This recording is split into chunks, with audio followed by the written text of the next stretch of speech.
So we're joined in Toronto, Toyka nightclub, the legendary Max Graham. It was almost 9 years and a couple days to the date the last time that we talked. We'll come up with that a little later on the interview. You're in the midst of quite a unique tour here. Can you tell us a little bit about that first to start things off? Well, I've been really pushing this open to close concept, which goes back to sort of the way I learned to DJ, which is, taking it from literally the first record of the night to the very end and building it, slowly and programming a night properly. And that comes from being a resident at Atomic back in the late 90s, where there were nights when I was the only DJ. And the only real variable every week was my music. So, I could really feel out what worked and what didn't.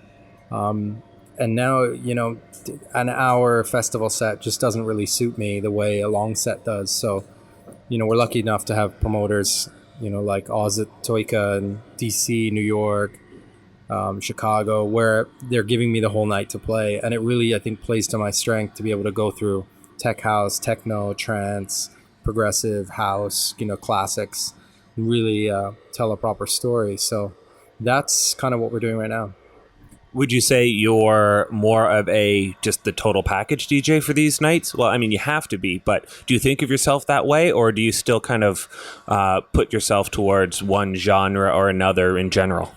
I'm definitely, I don't know if total package is the right word. I'm definitely very diverse. I don't, I can't play just one style. It's sort of like a movie of only car chases or only love scenes, like you need to have the variation through the night. I love techno, I love trance, but I wouldn't want to hear 6 hours of just techno or 6 hours of just trance. And I think when you play a melody, a melodic trance track after 3 or 4 techno tracks that don't have a melody, the melody has 10 times the impact than if you just played 4 melodic tracks right before it. So to me, it all fits together so well to help each other make that, to tell parts of that story. So for me, I just have, my taste lies in so many different types of music, and the same with a lot of people that I follow on Twitter that are listen to my show. I see them listening to Drum Code by Adam Beyer, or the DI Liquid channel, Liquid Drum and Bass, and Solomon's radio show, which are all completely varying styles. But it just goes to show that there's so much musical taste out there. Why do we have to have a night that's just one? On the other hand, if I go to a hospital party in England, I definitely want to hear drum and bass all night. I don't want someone to drop into a trance track. But there's a time and a place, and I think techno and trance and progressive can really play hand in hand with each other and really make a lot of sense. So for me, that's the way I prefer to DJ. And I don't really see them as different genres. I just see them as parts that fit together to make a really good night for me. Now you go all those years back into Ottawa. Do you have any of those recordings? And do you listen to them? And do you think, I've come a long way? Or, yeah, that's a little bit of what I am now today still? I think the style of the songs are definitely there, which is melody, energy, emotion. You listen to some of the early CDs from Atomic, and they definitely have that melodic vibe that I search for now, which is actually getting harder to find. Sort of that early progressive, Sash and Digweed type of sound. But it's also hard to listen to those because the quality of the productions are so much lower than today. You listen to songs that you thought sounded great, and you're like, I can't play this today because it just doesn't sound good compared to what these 17-year-olds are making on Fruity Loops in their parents' kitchen, So that's what bugs me listening to the old stuff. But the music is still there. So I think there's a common thread between what I played then and what I played now, but there's just natural progressions that happen. So yeah, it's a bit of both, I think. So some of the early production stuff, your side, do you listen to it and, some people will request it while on tour or whatnot, and do you go, no, I can't really do that anymore? Or is it like, maybe it's time for an update or something like that? Well, with Airtight, Airtight's the one I get requested all the time.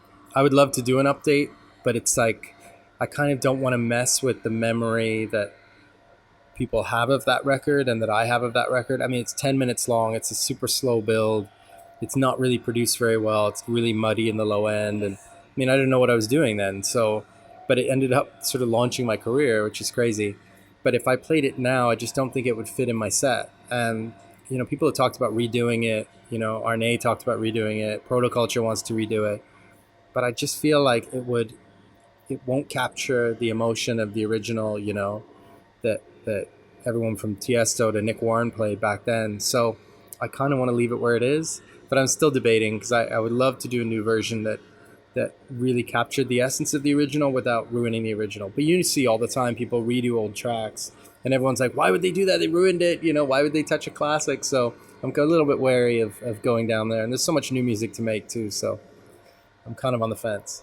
And then on the other side, you get people redoing a classic, and there's still enough elements that those people that truly love it get into it. And then there's the new generation that goes, oh, wow, what is this? And then realizes that it's different. So I think that's mostly with vocals. You hear that because the vocal stays the same, but you can build a new track underneath it. And I think you're absolutely right. If you can find that balance, then that's like the best of both worlds. You can make, show respect to the track so that the old school people who know it, the original, are still happy with what you've done with it, and you can open it up to a new generation. Amazing. But it's really tough with a track like Airtight to capture the sound and the essence of the original, because it's not a vocal, it's really the sounds that are in there, to redo those sounds but not, I don't know, it's a tough one. We'll see next year. To paraphrase one of the questions I asked earlier, and your response was, what keeps you going? And about 10 years ago when I asked you, and you said, oh, well, it's sort of this drive right now and this push into production. And I feel like 10 years down the road, I'm not going to be, spending all these time doing these sets in these clubs. Is there something that's changed that? Or is it really just kind of been like, well, that's the path that's taken me down, and I actually really, truly love that whole journey side of things? Well, I think it's almost a return to DJing. I get more pleasure DJing than I do producing. And for a lot of the new school, they are producers who are kind of forced into DJing because it's how you make money from music, performing it. But they're not necessarily comfortable behind the decks like they are in the studio. For me, it's the opposite. I'm 80% DJ, 20% producer.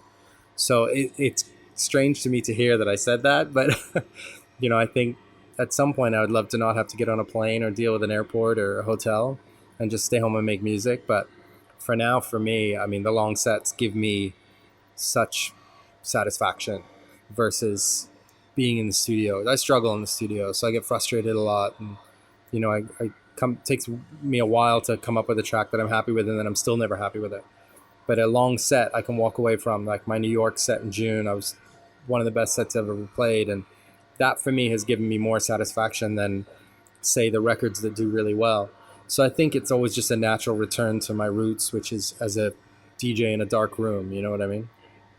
And you said back then almost the same thing you're saying now. Just maybe 10 years down the road, you'll want to be a little less time traveling. You also said, when I asked who would you like to work with that you haven't had a chance to, and you said Pharrell was one. Is that still someone on your list? Not so much. I think I'd love to watch him in the studio because I think he's a genius, but I would love to go and write some music with someone like Sade or Bjork, or people that think outside the box but also have an incredible voice, that don't really play the pop star route, kind of do their own thing, which I really like. So I don't know, I guess Pharrell was just coming up then, and well, I don't know what he was doing then, but there was obviously something that made me think that. But he's a genius, so I wouldn't say no, definitely. You've got some new production on the way yourself? Yeah, I just finished a collaboration with Martin de Jong, a Dutch producer. A couple of new originals on my own. I got a track with Fisher, I got a track with Jezza. And a couple of those are going to be on Cycles 5, which is out in January. And then we're doing a North American tour the end of January, all of February, and a little bit of March.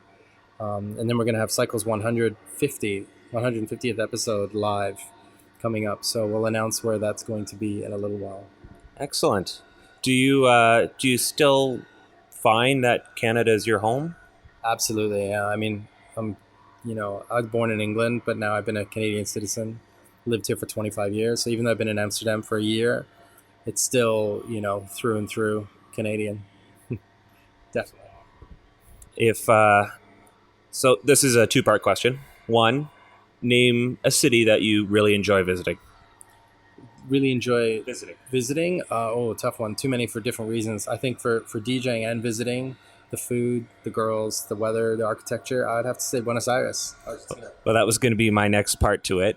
In that city, if you had a free night to do whatever you want, anything was happening. So there was whatever sports teams playing, there was whatever festival going on, whatever DJ around, or yourself, what would you want to do? What's your ideal night in Buenos Aires? Oh, that's too tough. I mean, I guess it depends who's playing, but the beauty of Buenos Aires is the clubs go till whenever. So, and people don't face the DJ. They don't focus on a stage with a DJ on it. They just dance everywhere. So there's one of many clubs I would love to go to. Go out for an amazing steak dinner, because Argentina is known for that, and then go to a club where you can stay up till 10 in the morning and hear, all kinds of music on amazing sound systems in a cool old warehouse type of club. Like, there's amazing clubs there. So that would be a fun night. I hear some Montreal elements in that too there. So Definitely. and I guess, then the question is steak or sushi. There, steak, but probably sushi. I'm much more of a sushi guy than a steak guy. Awesome. So we talked a little bit about the radio show. Overall, how important to you is having the show in your repertoire? I think if I had started a show 10 years ago when Above and Beyond, Marcus Schultz, Armin did, I'd be in a very different place in my career. I think it's so important. I was distracted and working on other things and switching my sound and didn't really see the light in that. But since I started it now 3 years ago, it's been sort of the cornerstone of my career because it allows me to show people exactly where my head's at musically. No one comes to a show and is surprised by what I play. If you only know me from my production, I could make a record in December, then August you come to hear me and my sound has changed a little bit and you're like, this doesn't sound like the one record he made 6 months ago. But a radio show, the weekly 2-hour advertisement, this is what I play, this is where my head's at, this is how we're changing, then it's such a great way to connect with fans too. I don't like the word fans, but like-minded music lovers. Weekly too, and you develop that relationship over Twitter with them. They interact with the show, they tweet the hashtag, and they talk about the songs they like and the songs they don't, and it creates a different relationship for when you show up to an event in a certain city. You already kind of know some people from Twitter, and the show has really helped sort of create that community that's definitely helped me quite a bit. So I would say that's a crucial. Fortunately now everyone has a radio show, everyone has a podcast because it's so easy to do. But I think it's absolutely crucial as a DJ, if your sound changes over time, to give people that constant advertisement for where your head's at. Funny, because that sort of parallels the way that you answered my question about your record label before as well, that it was part of the cornerstone that kept moving forward. Yeah. So not too much has changed, and you're still a great guy, so that's also a positive thing. I want to thank you so much in that aspect for us, and looking forward to tonight. Let's do it again in 10 years. Sounds like a good plan. Hi, this is Max Graham, and you're listening to Amplified Radio with DJ Amps. Hi, this is Max Graham, and this is my latest production.